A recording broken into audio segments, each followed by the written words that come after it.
Hi everyone, it's Adrian Leah. This is another mini reading. I feel like I might do a more specific reading soon. I don't know if that'll be the next one, but I feel like these last couple of readings, they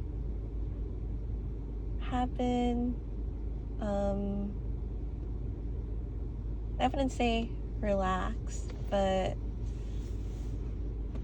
they feel like they're like clearing energy, like getting out of harder situations, like being in the clear. If you had like something announced to you that could have affected you, and then it feels like there's an overcoming energy instead of feeling like it would defeat you. I feel like it's everyday life, and of course it could be something that's more tedious, something that's more heartfelt. It's whatever you connected to. But I was at the yarn store today and I started my test knit, and I feel like this is going to be a favorite garment of mine. I really love the way that the colors are in it. But for the first two cards, it's the Nine of Wands with the Three of Cups. I'm getting that it's an anticipation energy, and with the flock,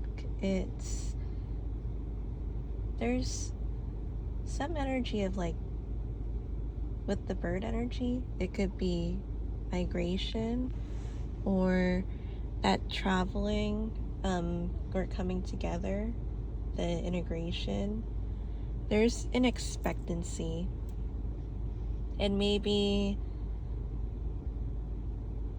if you're friends or family and you're visiting from or moving from an area that's far away, and it's like, it wouldn't be that surprising since it's the holiday season, at least in America. I'm not sure how much people celebrate the main holidays that we have in October, November, and December. So it's Halloween, Indigenous Day, and Christmas as the main holidays, and it's really festive at the end of the year for America or the US. So this type of gathering energy doesn't seem surprising, but it also feels like it could be knowing that something is growing, or knowing that something is coming, and that expectancy too. There's also working on maybe projects. There could be something with lineage too, or family, that I'm really getting that. So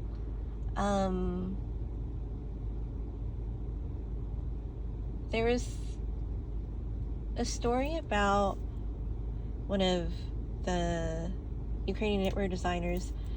Her grandma wanted to help her embroider a garment, and the designer picked out the pattern that she wanted, and the garment was with her, and then it was with her grandmother, and then they made this traditional garment, and it kind of feels in that way it might be a collaboration too, something that comes together, or concludes in a way, or helps something concludes, because you have the Nine of Wands here. Since it's Three of Cups, it could be people that you already know, because Three of Cups is in the earlier stages of the cycle, even though they're from different suits. So the other cards of anticipation, you have the Seven of Pentacles with the Three of Wands. And both of these cards are generally cards of patience. You see with the Seven of Pentacles, it's usually a person that might be in their garden that tends something, and that could be more broadened or generalized. It doesn't necessarily have to do with a garden, but we all know the efforts that it takes to keep plants alive. And although I have a degree in botanical science, I have killed many plants, and my degree isn't necessarily how to grow plants, it's mainly the science behind it, like the therapeutic uses and the constituents that contribute to that. So I did have some lectures about gardening, but overall it wasn't the main thing in the curriculum. But with the Three of Wands here, and again, I've said this before, it does look like the crown of thorns if you're looking at it through like biblical text. Of course, whatever spirituality, religion, or you don't have to name a denomination for this, but it's that anticipation too, because what they say, Christ has died, Christ has risen, Christ will come again. And that is a little bit of an incantation there. So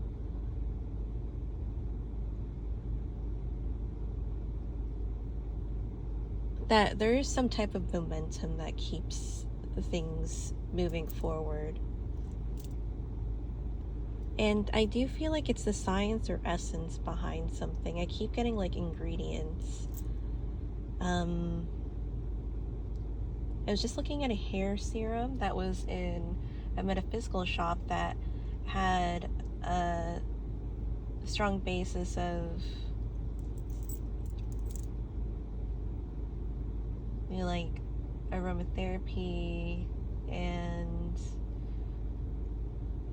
different types of herbal products. One of them being the hair oil. And I do like using essential oils for different things. They tend to be on the pricier side. It takes a lot of plant to make essential oils because of how concentrated it is. That's why you tend to put a couple of drops, even dilute something. And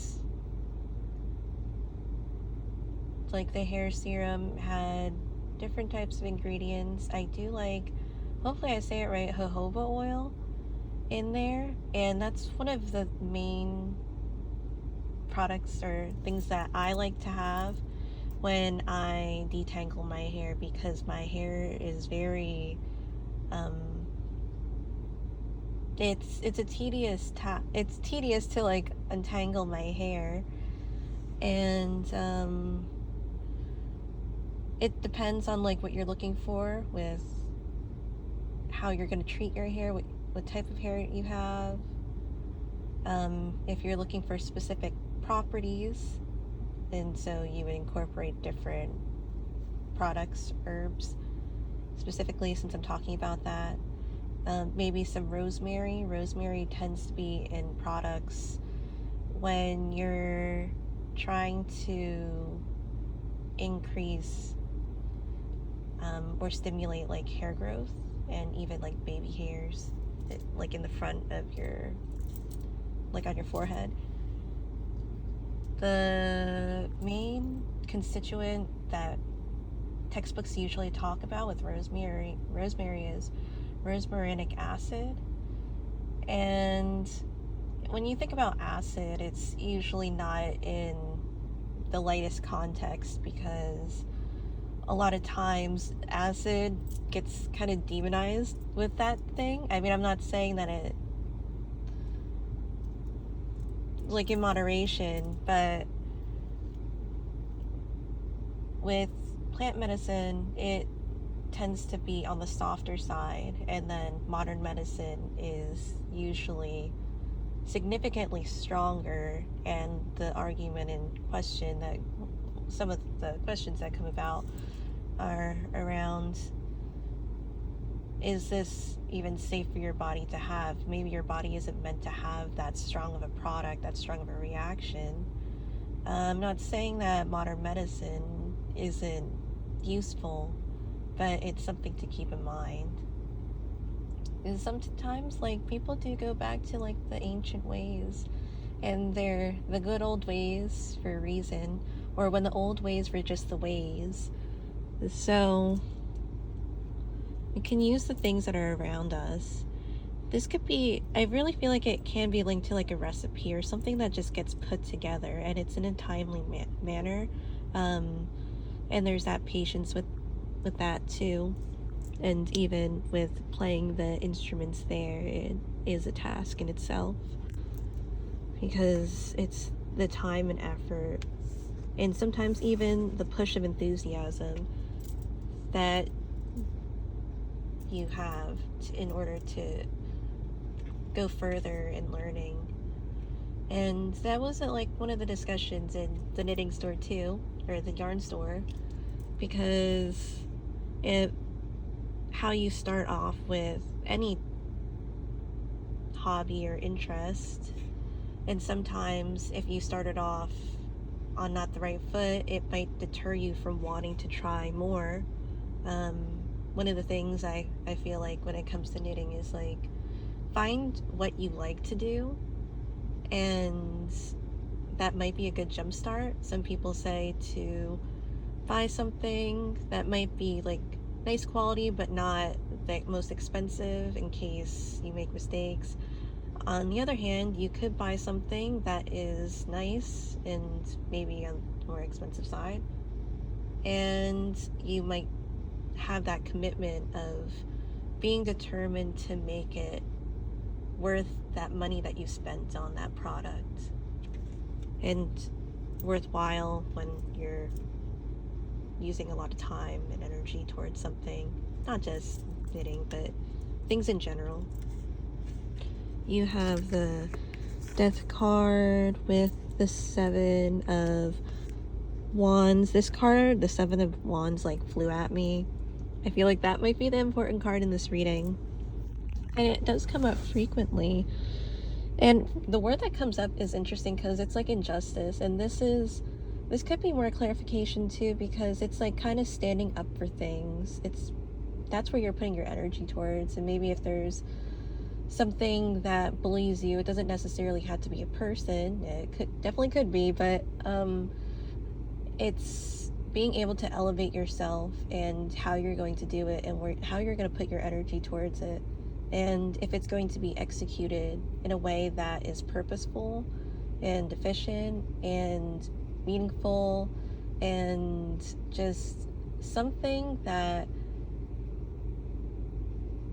just, it makes you proud of the actions that you took. And it could be that Death card that really ignites this, that makes you want to just try harder or be determined to be in that position, to be that person, and to elevate in that way.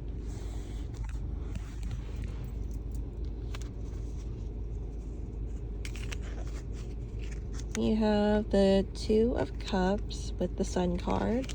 Sun card comes up pretty frequently in these readings too.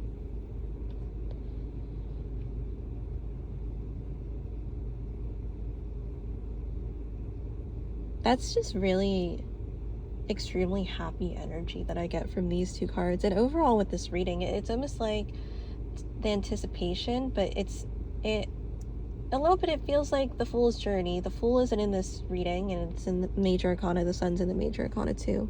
The Death is in the Major Arcana. And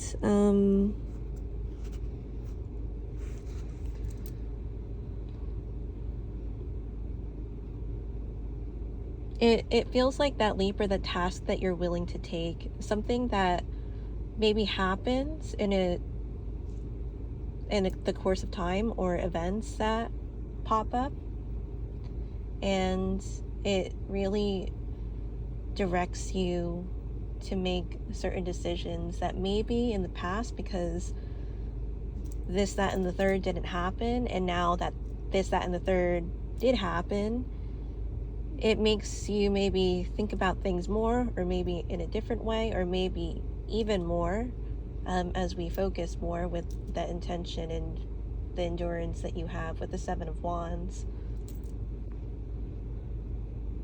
It does feel like the sun is waiting to beam. It's like if it's nighttime, and then you always know it is that anticipation too, and maybe that is like the happiness that comes after. It's something after the storm kind of energy. Like, you know that the sun's gonna come out. Like, there's no doubt about it in your head, even if it's like a gloomy day. Some people might not think of it as that gloomy, but it feels like the next day is gonna come, and you know it's gonna come. And you hold your head high to that. That could be the Seven of Wands too. Like with the Death card, maybe you're close in that position. It doesn't have to be physical death, but it's like, death isn't gonna take me like this, not without like some type of fight.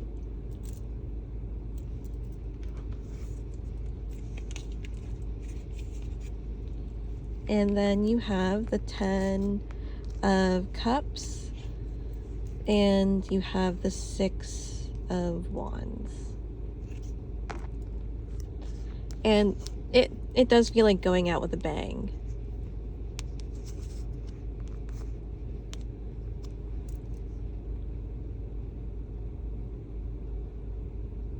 And it does feel like it's being led in the right direction. So it is a matter of patience.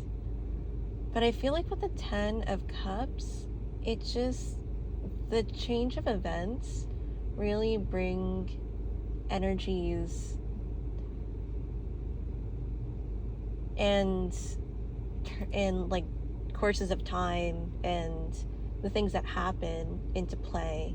It's like things are starting to like move, even though the patience of the Three of Wands and the Seven of Pentacles come out.